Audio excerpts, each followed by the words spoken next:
Continuando a revisão, fase 3 da história da administração. Como eu estava falando anteriormente, corresponde à segunda Revolução Industrial, entre 1860 e 1914. Por que eles consideram que é uma nova fase? Porque com o aparecimento do motor elétrico, a nova tecnologia, como a gente já falou anteriormente, né? Tecnologia, informação e transporte é o que fazem a diferença entre cada fase. Então, com o aparecimento do motor elétrico, há uma agilidade maior ainda da produção. Então, também é uma transformação radical nos transportes, porque surge o automóvel e o avião, novas formas de transitar com mercadorias, ok? A tecnologia de informação, a disponibilidade de dados. Nas comunicações, o telefone e o cinema são as novidades. E ainda surgem os bancos. E existe um crescimento assustador das empresas. Os administradores se organizam, percebem o mercado, veem as novas tecnologias, avançam na questão de qualidade de transporte, de tecnologia de transporte e na comunicação. Uma vez que você consegue se comunicar pelo telefone, ele agiliza, você não precisa decifrar o que estava dito no telégrafo elétrico. Você fala diretamente com a pessoa, tira a dúvida, agiliza. E o cinema também possibilita a massificação da ideia, a venda de ideias, a venda de produtos, criação de necessidade de produtos. E também com a criação de bancos tem um maior número de quantidade de crédito, de dinheiro a ser despejado no mercado, o que facilita o crescimento das empresas, porque as pessoas conseguem financiar a sua produção. A quarta fase é do gigantismo industrial. Observem que ela se dá entre as duas grandes guerras mundiais. Entre 1914, que é o início da Primeira Guerra Mundial, aí tem uma pausa entre as guerras, e 1945, quando conclui a Segunda Guerra Mundial. Por quê? Porque as organizações, as empresas, elas usam tecnologia avançada para fim bélico, fim de guerra, para finalidade de guerra. Vocês vão ver que a tecnologia ela expande, ela cresce muito rápido em tempo de guerra. Por quê? Porque você precisa se comunicar melhor, a logística, há quem diga que a logística ela sempre foi utilizada, o maior ponto dela é em época de guerra. Por quê? Porque você precisa abastecer as suas tropas com roupas, medicamentos, localização, onde vai dormir, alimentação. Então a tecnologia ela avança muito na época da guerra. Não foi criado o veículo na terceira fase? Agora você precisa de veículos mais potentes, mais robustos, mais confiáveis, que quebrem menos, que precisam de menos peça, porque senão você vai ter que abastecer com autopeça, você vai ter que criar tecnologias diferenciadas, você tem uma tecnologia de blindagem, a tecnologia avança bastante.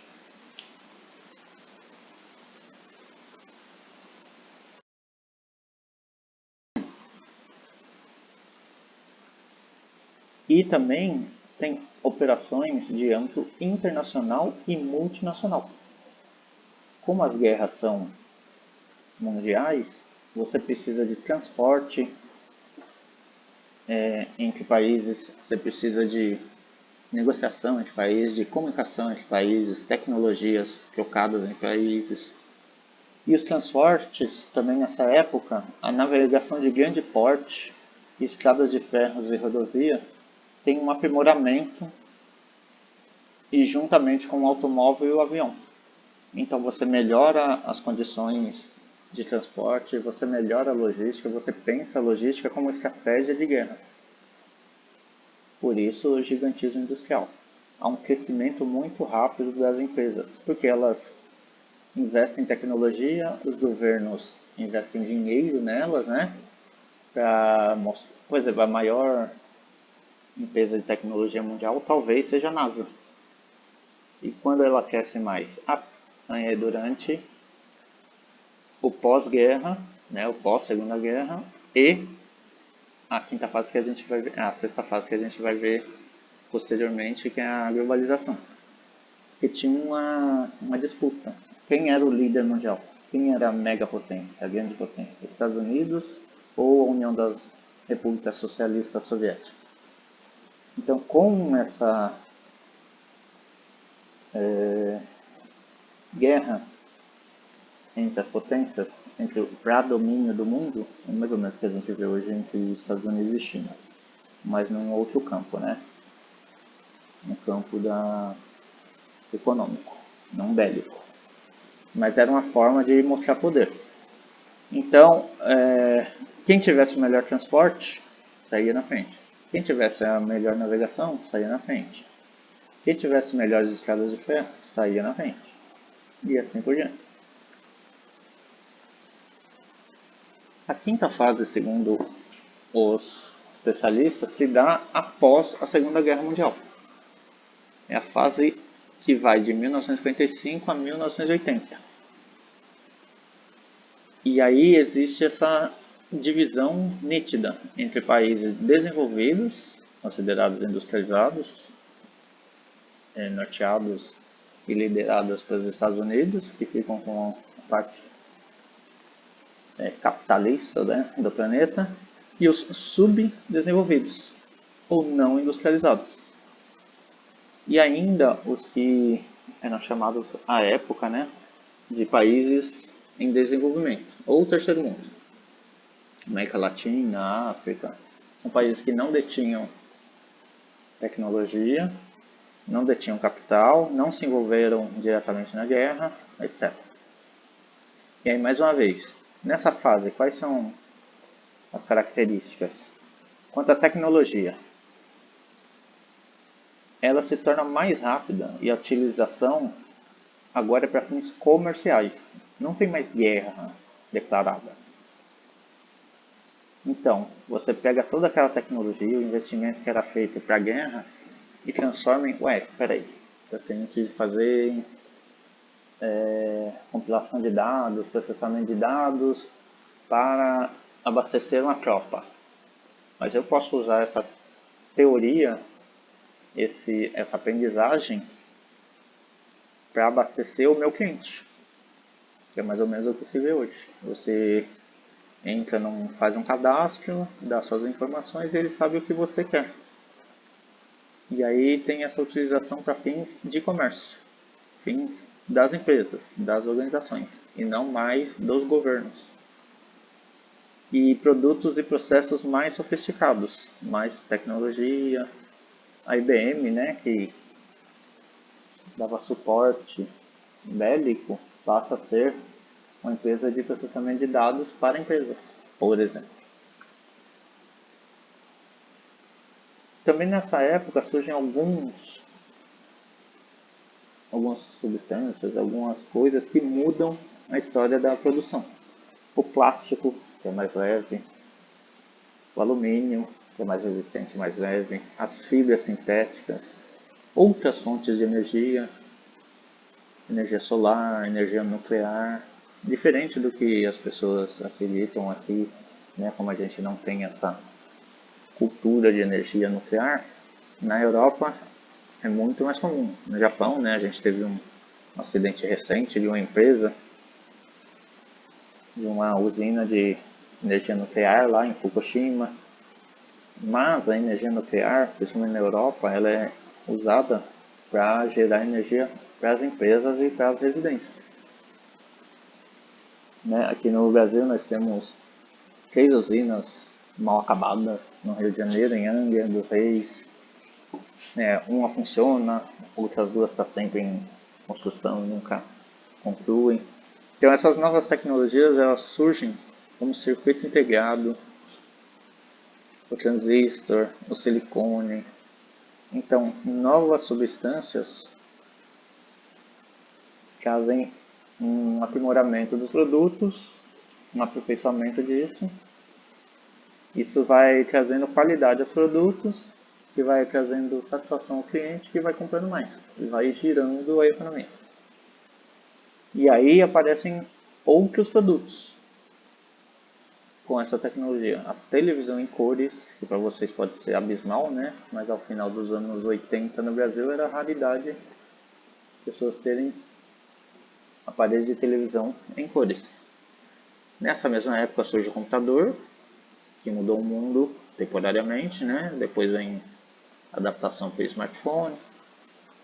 Máquina de calcular eletrônica, que pode parecer uma coisa pequena, mas isso, com o uso dos circuitos integrados, foi possível criar a tal da máquina de calcular.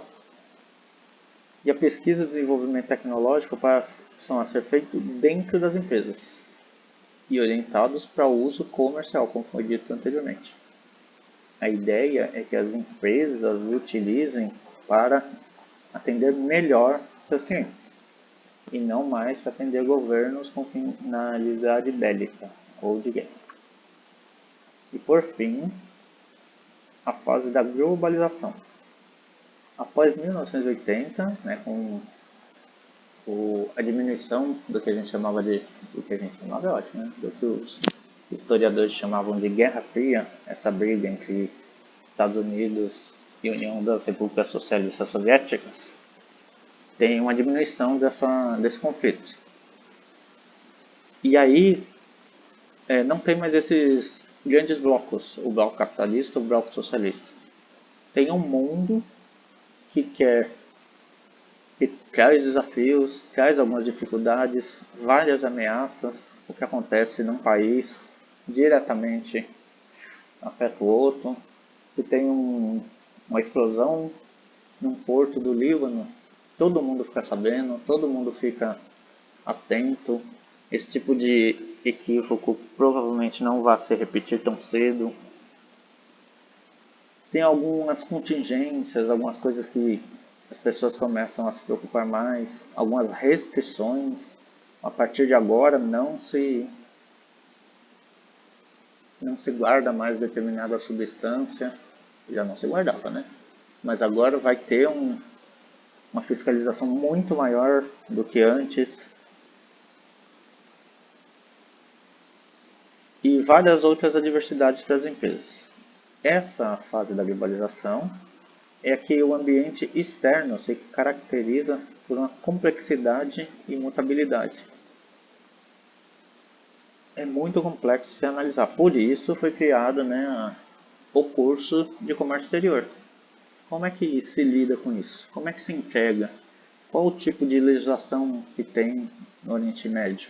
Que tipo de produtos é visto como, por exemplo, na Rússia, você entrar com determinada quantidade de remédios que aqui é legalizado pode ser considerado tráfico de drogas.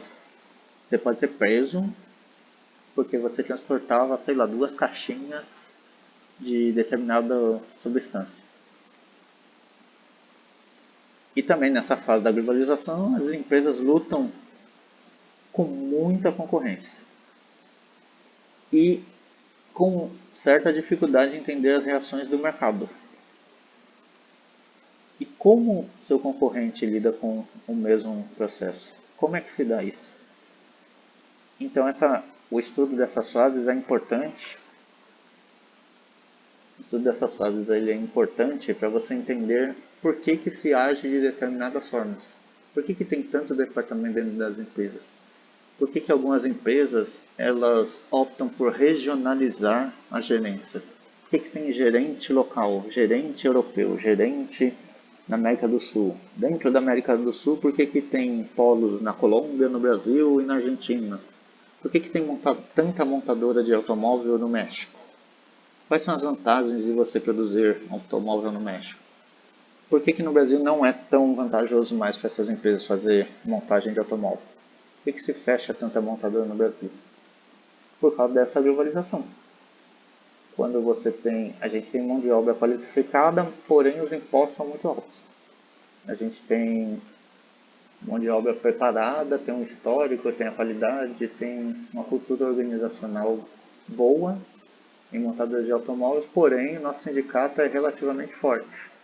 Já foi mais, mas ele era muito forte. Então é muito custoso, é muito caro você produzir metalurgia no Brasil.